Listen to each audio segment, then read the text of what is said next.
Hello, viewers around the world. With much excitement, I greet you wherever you're watching from, whatever part of the world. My name is Mark Godwin Iweajunwa, and this is our program, Talking Drums.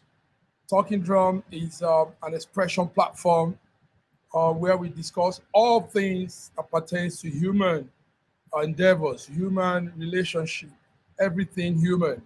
And Talking Drum is reaching you from Milan. I'm in Milan, and my co-host and brother, colleague, and friend is also here, George from Toronto, Canada. Big George, you're welcome.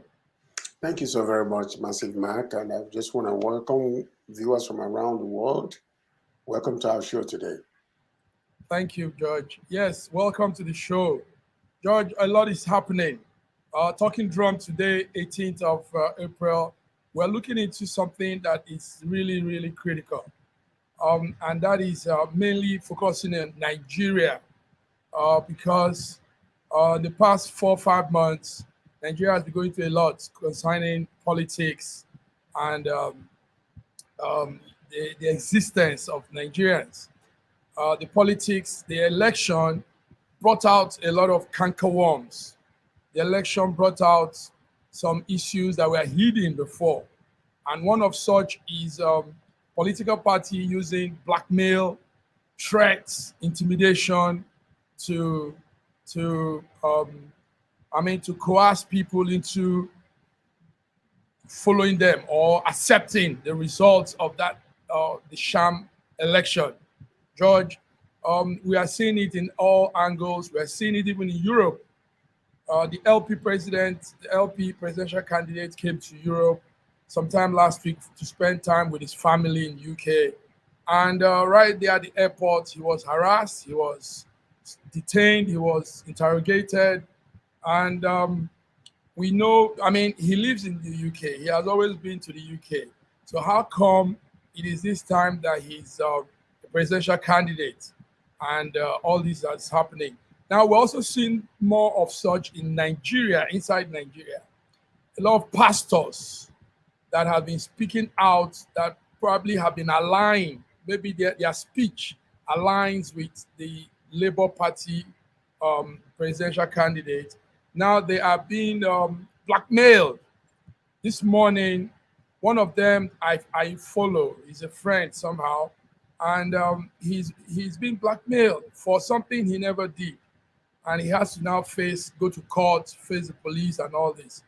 And we all know where it's coming from. He's a pastor right there in Lagos.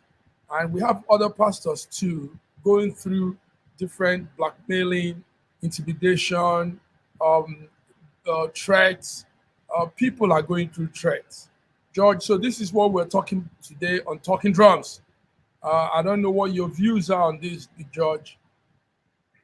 Well, first and foremost, I will start with, when you mentioned that the LP presidential candidate, Honorable Peter Obi, went to London and was basically harassed and detained by the immigration. It is so funny because when I heard that UK had donated £5 million to our election, and we don't know any other country that might have vested interest in Nigeria to donate such as any amount of money. Only that UK spoke about it. That's the only reason why we know. And the question is, are they protecting their interest? by investing £5 million to our electoral process? That's a question. I'm not saying anything, but I'm just asking a question. Now, Peter B is very well known. He studied in England, and his business involves United Kingdom. His family is there, and he just came from Chatham House not too long ago. All the newspapers carried this whole entire thing. And then for the immigration to detain him, there are two sides to this same coin, because the Nigerian factor is there, number one, but also UK factor is there. And all these stem from questions that we are asking. Number one, the Nigerian factor is, who cloned Peter Obi's passport? Because since the introduction of the digital process of our passport, Oluwole type of passport, the one that we clone, they used to do fake ones, no longer existed. So now for this to have been cloned, it must be from the government knowing about it. That's number one. And what was the purpose of them cloning that passport or allowing it to be cloned? What for? Now, the news is coming out that Peter Obi actually traveled a day before he was supposed to have traveled. He was coerced and forced to go early to rest. And therefore, he found another ticket last minute to fly on this flight. So what if he had flown on the original flight? Is it possible then that they would have actually put some drugs, with his name on it in the flight that will arrive in that place, whereby when he arrives, it's a different situation altogether. Sometimes when things like this happen, we have to thank God that God must have been looking out for this man. Because if he did not travel, if he had traveled on the day his ticket originally had intended and they cloned his passport, they could have planted something on the flight with his name on it, with his passport number and everything on it. When he arrives in UK, we could have been talking about another situation right now, rather than what just transpired. So we know that all these insidious things that are happening is stemming from somewhere. In the Nigerian factor, who is it in Nigeria that allows such a thing to happen? That is a question. Now, we are both from Nigeria, and we have seen the way politics has been played out in the past. What we have now is really not democracy. It is a combination of the military rule, dictatorship, plus a little bit of a shameful and sham called democracy in Nigeria, where we are not even obeying the rule of law, where the three arms of the government are not respecting each other constitutionally. A case in point, the Supreme Court gave an order that money should be allowed to continue flowing. They have that arm of the government who's supposed to look at the executives and decide as an independent body. But the executive department did not listen. They were still trying, having two laws running at the same time, bringing a lot of confusion to the country. So this is what we are looking at. As for intimidation, this is the way things used to be. We came out from what you call the military dictatorship rule, and the smoke of it is all over the country. The smell of it is all over the country. We are not practicing proper democracy. Every arm of the government, I can tell you today that the people that are ruling us presently are happy. They want things to continue the way it has been so that they can get away with all the corruption that has been going on. But finally, because of the introduction of some of these things that are happening, people are now listening to news around the world. People are able to understand how democracy works. And finally, we found somebody who was able to educate the masses and show them their constitutional rights, but they're still trying to suppress it. So it's not even about LP. It's not about LP, because a lot of people called the obedience are not in LP. These are people that are looking for a new Nigeria that will function effectively and efficiently, not the way we have done. in the past. So that's what I have to say for that right now, because you see the smoke all over the place. Intimidation. Can you imagine Lai Mohammed going to Washington, D.C. and talking that nonsense he was talking? And you're looking at elderly statesmen that are supposed to be respectful, supposed to be the ones that are teaching younger ones how to, and they're lying because of money. Lying because of money. That's all it is. Big George, they're lying because of money. Now, the intimidation thing is really getting serious, and the threats. I feel so much for a lot of mouthpiece throughout the election campaign. There were some people that stood up and they didn't care what will go happen. They were speaking, and that was because Obi, the presidential candidate for Labour Party, he did something unusual that we've never had in Nigerian politics. He brought to light a lot of secrets, a lot of things they will never tell us, a lot of things people didn't know was going behind in our government. So because of that, his one act of doing that, it gave it brought out a lot of people. Other people also came out and started talking, started saying things, and the powers that be, like you said, didn't like this. So there's a young man. There are many of them. I'm just. I want to touch something before you continue, if you don't mind. Okay. You know what I did not deal with? Mm-hmm. It is with the pastor who came out and was saying some things. Frankly speaking, in my own estimation, as also somebody who uses the pulpit a lot, the pulpit should never be the place to use for partisan politics. Because when you have a church, you have people from different tribes and tongues, people from different political ideologies, political views.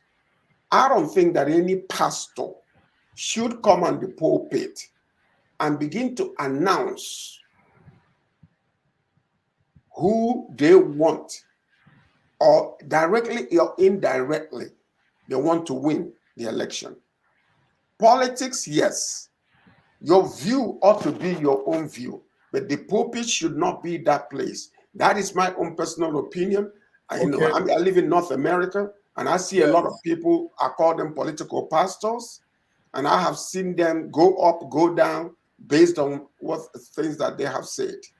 Personally, no pastor should use the pulpit as a place to preach a particular political party. Why is that? Jesus was here when the Roman Empire was ruling them. Paul also was here when they were ruling them. And I never saw any one of them raise their voice against the ruling party, against the government. They never came against them. But what I'm saying is, if you have your personal opinion, Elijah, Elisha, and some of those prophets, we are putting their take on governance. I mean, why is that though? Because of the type of leadership they had. They have the kingship type of leadership. Yes, kingship type of leadership that comes from God. God appoints who is going to be the next king. When they mess it up, and because it was it's a monarchical type of leadership in that place, So from a son to another. Also, I think that in our case, because there has been so much corruption in our governance, so much ill, so deep. I think saying something to us pertaining to that is not a bad thing for a man of my own view. My own view is that, yes, in fact, I got, there was a time last year when some years back, when the Haymen from Boko Haram, from ISWAP, and all these things were happening. I was angry that some men of God that were prominent were not saying anything about it. Because you can't be there and you're representing God. I mean, you're like a representative of God in that country, in that location, and ills are happening, and you turn your eyes away because you don't want to be. You're not supposed to turn your eyes away. we have a rule of law. We have a constitution that are being maligned and destroyed in the country. There is nothing wrong with a pastor calling to morality what things that are being done immorally. There is nothing wrong with a pastor calling out on individuals that are doing something wrong or what they're doing. You might not condemn the individual, but you can condemn the act. Do you understand? Very good. Because So that is what has happened too. Because you political coming system, out and proclaiming that this person is going to win. There are some things that happened to Joseph. Was given a dream, and because Joseph began to talk about that dream, he was sold into slavery. Free John. Now, do you understand what I'm saying? So yeah, when God gives you something, He's not giving you, not everything that He tells you is supposed to be for the public consumption. He can give it to you. So, but you can also ask the Lord, should I release this or not? Because you are stepping on toes. Look at this. Look at this. Let me give you a perfect example of what happened. John the Baptist came as a forerunner for Jesus Christ. So when he came out, he was doing his job, preparing the way for the Lord. When the Lord finally appeared, John the Baptist felt like he had no other mission. He started attacking Herod, and that cost his life. But that was not his call. His call was to go and prepare the way for the Lord, to make a crooked place straight. Hold on. Okay. It was him attacking Herod about him marrying his brother's wife, Philip, that got him arrested and eventually got him beheaded.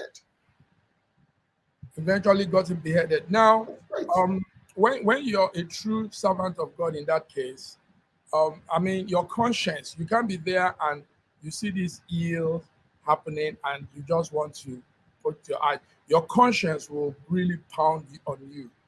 In that John the Baptist case, I think he couldn't take it, seeing what he was seeing in the king's in the government house. You know, he couldn't take it. But he got him killed. But Jesus was still present when he was arrested. Yes. Anyway, Jesus was still there. The situation in our country needs, for me personally, I think any people should rise up and talk, and that was what Peter Obi started. He started it, ignited other people to also begin to say, "Listen, we are heading towards doom, and if we don't retrace our step, we'll plunge." So these pastors were saying this. Some of them were saying, in a situation like this, my brother, a pastor can come out and talk about the election and talk about the manipulations and everything that took place, that it is illegal, is immoral, and it is not according to the constitution of the country. You can talk about the system being defaulted, but not individuals. You can talk about people stealing money and not, and the corruption and taking our money outside of the country and all these illegal things that are happening, selling oil in the land. You can talk about it, but you can talk about the system, but you don't have to talk about the individual. Big George, it wasn't the pastors alone that were being intimidated and threatened, and also being blackmailed. Setting them up and saying they had affairs outside their marriages. Those were real strong blackmail. Now, there were also what you call, in Nigeria, there are this group of young people they call content creators and influencers, brand influencers, And this group of people, a lot of them aligned themselves to various parties, but there were more of them in the LP party. But do you know, they've all been picked one way or the other, pushed into prison, into a detention, DSS, all these things. And this is happening because of their stand. It's happening because they are speaking up. They are opening the eyes of their followers because they are brand influencers. You see, if I were in Nigeria, I would probably tell the government, you don't do this. What they stand for, you should take note of that word, brand influencer. So he's an influencer. He speaks truth to light. He speaks things, opens the eyes of his followers. So, but all of those people, some of them are hiding, some of them are being detained. Some of them are being threatened. In fact, there are videos where some of them are flogged in the open, but all because of all this. So No, that's we, I condemn such act. mhm. DSS or whoever is involved in such Using nonsense DSS on should all these not, people. be involved in that. But this is exactly what I'm talking about. We are still with the smell of the smoke of the military rule with us, because I, constitutionally we have freedom of speech. You can that's correct. express yourself. That's You correct. can. You have freedom of assembly. Like what is That's correct. happening in Ogoni State or whatever the place is, somewhere around them after Enugu State, when they were supposed to be coming together. And then you see all these military people or even the DSS coming over there, arresting people, beating people up. That's illegal. That is illegal. They're not supposed to do that. That They is are not illegal. supposed, So all this intimidation, all those things that they are doing. And the question you have to ask yourself is this: if these people fairly won the election, why are they intimidating people? absolutely, That's the George. question. George, that's a good Why are question. they intimidating people, People, destroying people, killing people, maiming people when you have won the election? If you won it fair and free and fair, yes, why are you intimidating people? It's that's it, simply George. because the noise they're making is an open evidence that something was wrong. That's it, Why George. would Lai Muhammad lie on LP presidential candidate and the vice talking about treason? Do you know what treason is? That's When it, it George. suits their convenience, they say such nonsense. These That's it, are George. elderly people that are acting like children. That's They what I are, call them. Yeah, I can yes, talk about those type of people because they're not acting like matured adults. They're acting like educated derelicts. Their education means nothing. It means absolutely nothing. That's what you can see there, that these people are not educated. Now we're talking about, the PDP and LP going to court. And we're all that's talking about all of this. And you see people that's coming out to intimidate before the court hears the case, so openly maligning and doing all kinds of things. yes, The- that's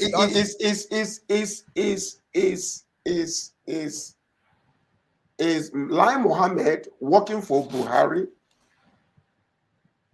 or is he an independent man supposed to be controlling the electoral committee?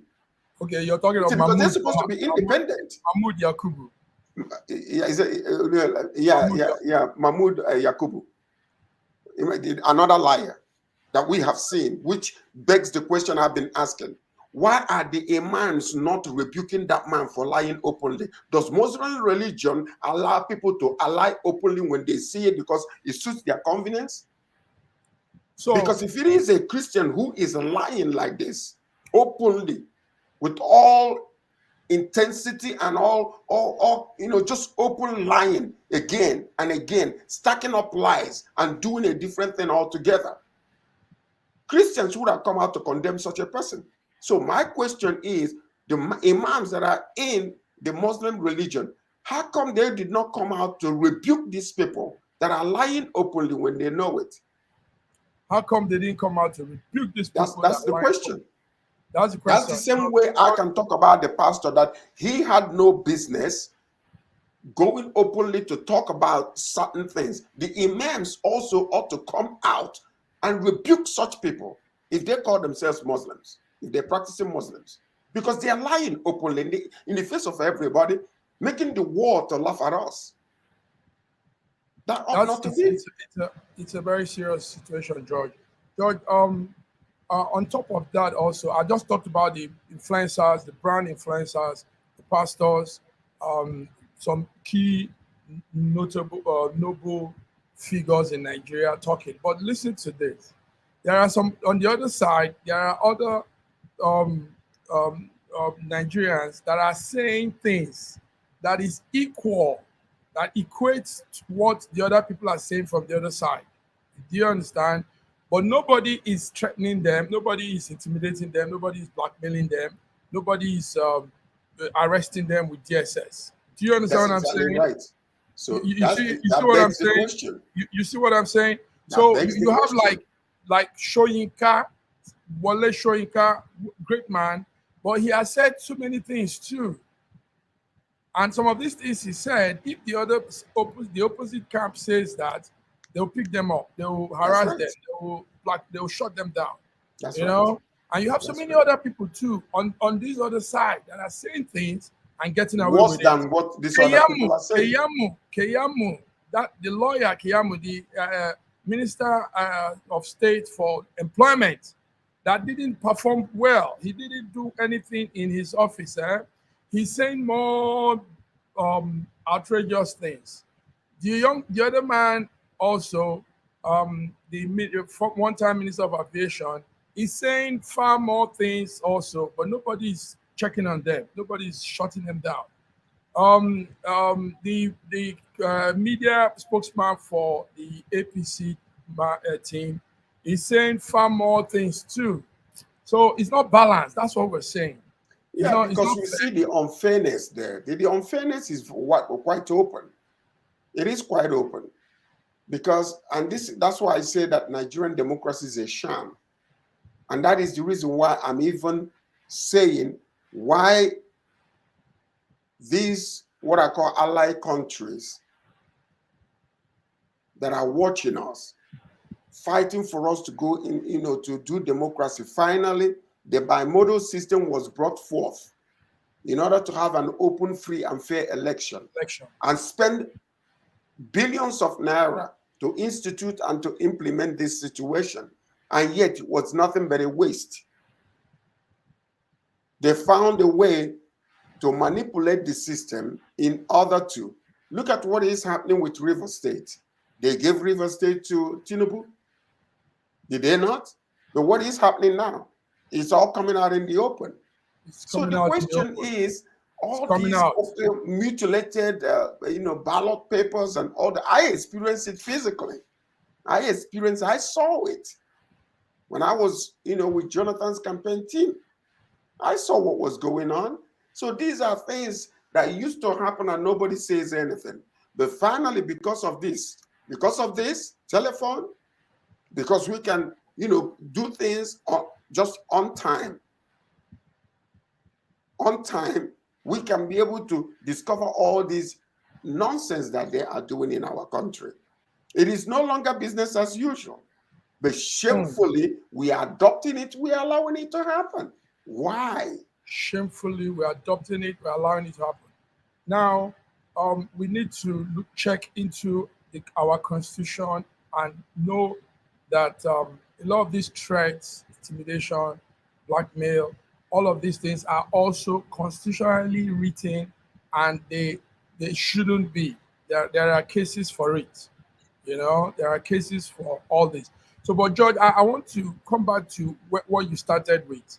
Um, what happened in the UK with the Labour presidential candidate is a serious thing, and there are questions to it, and you did very good to bring some to light. Now, that passport was cloned. It is only the immigration department of Nigeria that has such right. So how did they do that? Who's behind that? How come the foreign affairs, the Ministry of Foreign Affairs, the immigration, where the immigration office also answers to, how come they are not telling us anything about that whole episode? I Why mean, would they tell you? Why would they tell you anything when they are complicit to the whole entire thing?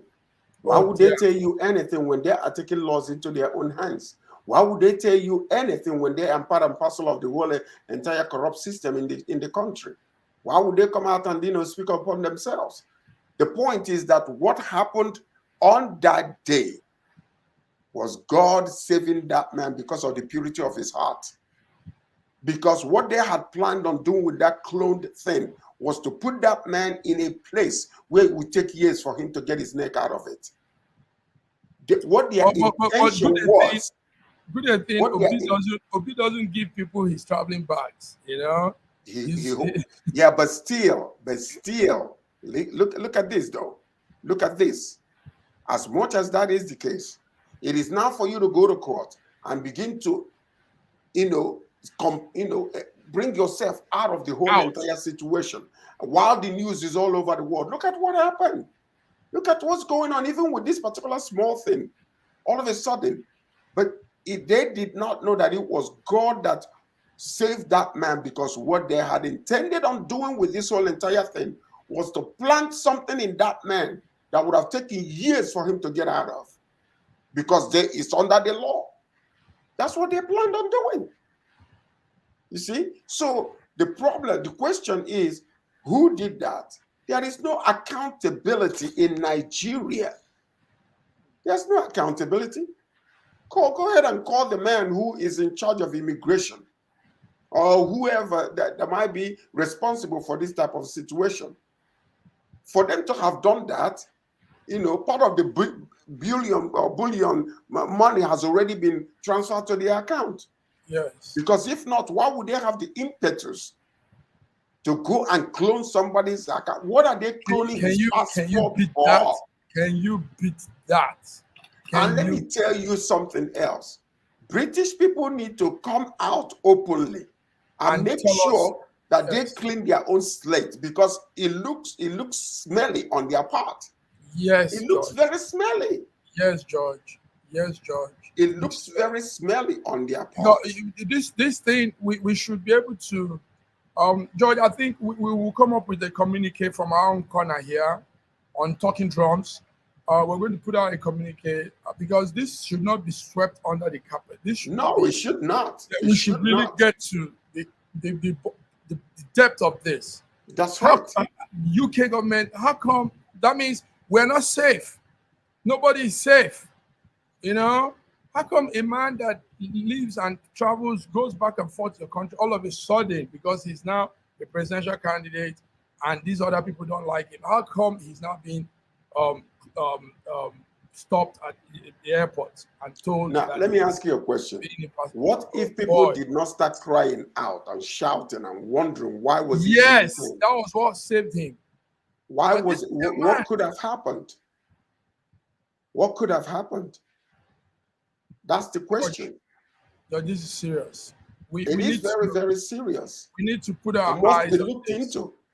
Yes. UK ought to come out, investigate what actually happened, make sure that they clean their own slate from this whole entire thing, because the whole thing is so jumbled up that it looks smelly on their part. It looks bad. It's so jumbled up. It looks smelly on their part. George, on this note, Talking Drum, we try to make it half an hour program. Just give a small insight to what's been happening, what's going on, and what's to come. And George has done beautiful today. Talking Drum for global audience, Tuesday, 18th April 2022. George and I have hit the drums. George, what are your last words? Let's take out. My last word is, I thank Nigerians for remaining patient. Good. I thank Nigerians for remaining civil. In this. And I'm going to ask Nigerians also to remain prayerful. Nice. Because the evil that is intended for that country to remain stagnant, it is perpetrated. Next time, we will discuss this new law that they just passed, that the people in the health industry, after they graduate, must work for 5 years in Nigeria before they now be able to travel. These people are destroying the nation. These people are just completely destroying the whole entire nation. I cannot foresee how they will be able to pass such ignorant law in a nation like Nigeria that's supposed to be the giant of Africa. It is so deplorable and sad. So deplorable, but we are marching on. Moving on. God is with us, and we shall make it. We shall get through all of this. That's right. We shall see a new dawn, a new Nigeria, and good things will come our way. Thank you, George. On this note, ladies and gentlemen, God bless Nigeria, and God bless our government and law. Now that we are continuing to move forward, we are like the burning bush. We can never be burnt up. Thank you. Nigeria is rising again. Thank you, George. All right, George, till we'll come again next Tuesday, same time, with more good, juicy discussions. Stay blessed. Good night. Good night.